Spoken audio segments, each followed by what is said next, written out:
Tila para kay Vanessa at Michael masyadong malihim at may tinatagong sekreto ang kanilang boss Andrew. Lagi kasi itong maalis na opisina at hindi nila alam kung saan ang tungo nito. Nagmamayari ng isang bangko itong si Andrew pero hindi nila alam kung may kamag-anak pa ba ito. Wala kasing pinapakilalang pamilya ang kanilang boss kaya para sa kanila ay may lihim itong tinatago. Kaya balak ng dalawang empleyado na malaman ang totoong tinatago nito. Matagal nang natatrabaho sa bangko sina Vanessa at Michael at gusto nilang tumaas ang kanilang posisyon. Inamin nilang sawa na sila sa pagiging sunusunuran sa kanilang boss. O Vanessa, ano naman ang inisip mo ngayon? Baka kapag nakita tayo ng sekretary niya ay isumbong tayo sa kanya.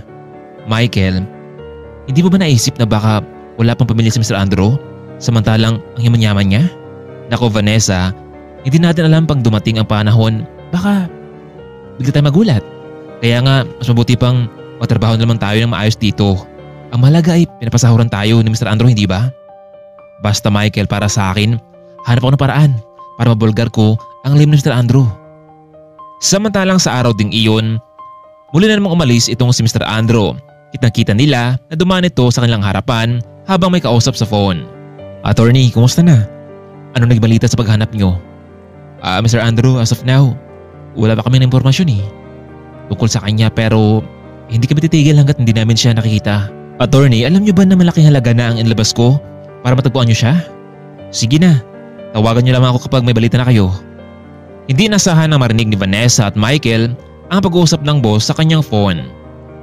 Sabi ko na sa'yo Michael, hindi ba? May tinatago si boss. Yan ang gusto kong malaman talaga. Anak pa Vanessa, tumigil ka na nga dyan.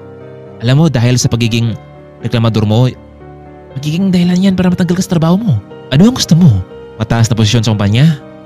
Basta Michael, kung ayaw mong samahan ako na lang mag-isang gagawa. Bahala ka Vanessa, basta huwag mo kong idawit dyan sa mga kalokohan mo. 5 taon na ang nakalipas mula noong nagkaroon ng aksidente sa pamilya ni Andrew. Isang gabi noon habang nakasakay ang buong pamilya ni Andrew sa isang yate, patungo sana ito sa magaganap na event sa isang sikat na isla. Pero sa kalagitnaan pa lamang ng kanilang biyahe ay biglan lamang nagkaroon ng aberya ang makina. At ito ang naging dahilan para magsimula ang apoy sa kanilang sinasakyan. Hello ma'am. Malapit na ba kayo? Iho, mukhang hindi na kami makarating dyan. Bakit po? May problema sa sinasakyan namin. Ilang minuto lamang ay baka lulubog na kami. Ma'am please, umalis na kayo dyan. Wala bang rescuer na dumating? Anak, ang sabi nila, may parating na daw pero hanggang ngayon wala pa rin Labis ang paglalala ni Andrew sa kanyang ina. Malaki tuloy ang kanyang pagsisisi kung bakit ito pa ang nag-volunteer para sumama sa malaking event sa isang isla. Marami kasi ang naging kompetensya nila noon bago nila nakuha ang malaking project. Kaya hindi maiwasang may nagalit sa kanila at gumawa ng masama. Mula sa araw na iyon ay wala nang naging balita itong si Andrew sa kanyang ina. Kaya gusto niyang magtungo sa otoridad para maimbestigahan ang naturang pangyayari sa barko. Tingnan mo Michael, tamang hinahala ko di ba? May masamang ginagawa si boss natin. Biruin mo, halos araw-araw siyang maalis na opisina natin. Vanessa, wala kang pruweba Alam mo, labas na ako dyan sa binabalak mo. Gusto ko pa matrabaho sa kumpanya. Samantalang ilang buwan na ang nakalipas, hindi pa rin tumitigil sa paghahanap nitong si Andrew na sana ay matagpuan kahit man lamang ang katawan ng kanyang ina. Pero halos nawalan siya ng pag-asa dahil na rin sa ilang buwan na ang nakalipas. Mukhang hanggang alaala na lamang ang pinanghawakan na ngayon ng binata. Ngunit ang masaklapan nito ay hindi pa nila matukoy kung ano ang nagdahilan ng pangyayaring iyon. Kaya halos madurog ang puso ni Andrew sa pagkawala ng kanyang ina at lingid ito sa kaalaman ng mga empleyado niya. Isang araw noon, habang nasa duty itong si Vanessa at Michael, tumawag mula sa labas ang guardian ng bangko. May isang matandang gusgusin kasi ang pilit na pumasok sa loob at tila may nahanap ito. Kaya naman agad na tumayo sa kanyang kinapuan itong si Vanessa para makita ang tinutukoy ng guardia. Naku manang, umalis na ho kayo dito. Wala po rito ang hinahanap nyo. Pakiusap, gusto ko makausap ang anak ko. Ano? Sino anak nyo? Kuya guard, siya ba ang tinutukoy mo? Isang pulubi? Bakit hindi mo siya pinapalis dito? Kapag nakita ka ng boss na may pulubi nakaharang dito, paniguradong matanggal ka sa pwesto mo. Alam mo na diba siguradong mainit pa ang ulo ni boss? Ma'am, pinapalis ko na siya pero talagang matigas ang kanyang ulo Hoy, ikaw matanda ka. Nagigigil na ako sa'yo. Baka gusto mong kalagyan kita palabas ng kalsada. Ganyan ba ang trato niyo sa matatanda? Balang araw, tatanda rin kayo. At hindi niyo naman siguro gustuhin na maging ganito ang trato nyo. Hoy Pulubi, hindi kami magiging katulad nyo dahil may trabaho kami. In fact nga, mapopromote na ako. Talaga ba? Pero hindi ka bagay sa posisyon mo iyan. Paano mo nakuha ang mataas na posisyon kung ugali mo pa lamang ay sablay na? Guard, wala ka bang gagawin na paraan para malis dyan sa harapan natin ang matandang yan? Baka gusto mong ipatanggal kita kay boss dahil hindi ka marunong sumunod sa mas nakataas sa'yo. Pasensya na ho Ma'am Vanessa, pero tama naman po ang sinabi ni Lola eh. Alam niyo ma'am, kailangan natin siyang igalang, itrato ng tama dahil malaking halaga rin naman ang kanya deposito sa bangko natin. Kuya Guard, at naniwala kayo sa kanya sabi-sabi, matanda na yan eh. Tingnan mo ang kanya tsura, aber?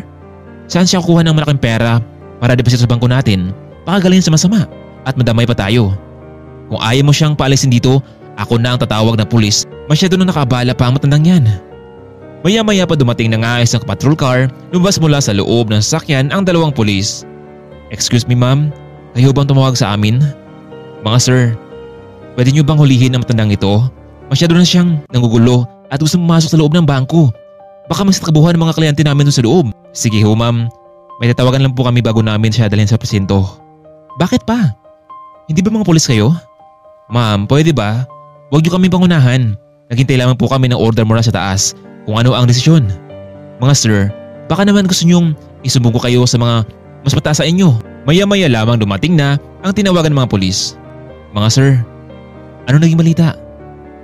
Sir Andrew, mukhang natutunan namin ang matagal lang inyong hinahanap. Ano ibig niyo sabihin? Tingnan niyo ang matandang ito, hindi ba kawig ng nanay niyo? Mr. Andrew, magandang araw po sa inyo. Ito kasi matanda, gusto pumasok sa loob ng bangko natin eh. Pero hindi kasi kaya-ayang kanyang kasuotan. Kaya tumawagan lang ako ng pulis para dalhin siya sa presento. Matapos mapaliwanag itong si Vanessa ay lumapit ito sa matanda at matagal niya itong tinitigan. Ma'am Dolores? Ikaw ba yan? Oo, ako ito Andrew. Ma'am, mabuti naman po at buhay ka pa. Paano kayo nakaligtas? Alam niyo bang halos mabaliw ako sa kahanap sa inyo? Andrew, hindi ko maalala ang lahat eh. Simula noong sumabo ang yate, pagising ko nasa baybayin na ako ng dagat at sugatan. Mabuti na lamang at may tumulong sa akin. Akala ko nga yun ang katapusan ko. Kaya malaki ang utang na loob ko sa pamilyang sumagip sa akin.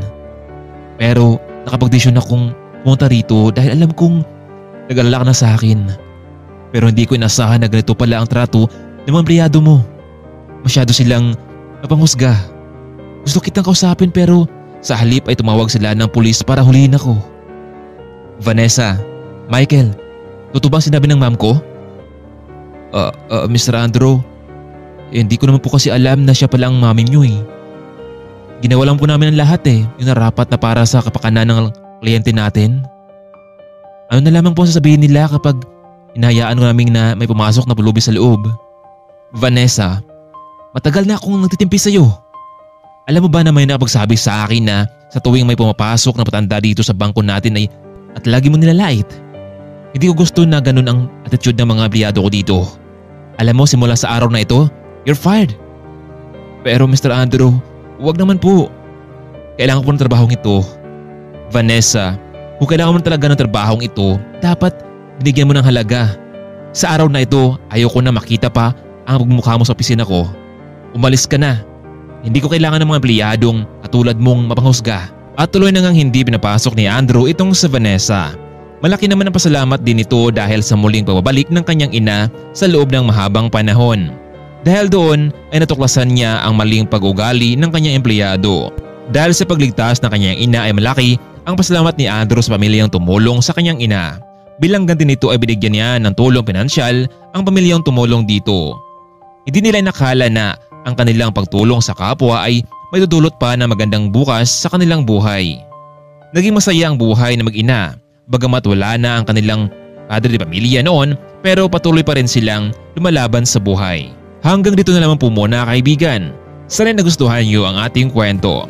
Maraming salamat po sa walang sawa ninyong pagsuporta sa ating munting channel. Shoutout nga pala sa ating mga viewers sa mga sulok ng mundo. Maraming salamat at paalam.